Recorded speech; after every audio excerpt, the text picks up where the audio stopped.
தெரியாத பகலுக்கு புரியாத பொழுதொன்று நீ காட்டினாய். இதயத்தில் நீ இருப்பதனால் நான் தூங்கும் நேரத்தில் என்னுள்ளே தூங்காமல் நெஞ்சுக்குள் வாயாடினாய்.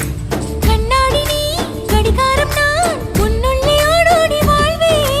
காதல் எனும் கடுதாசி நீ என்றென்றும்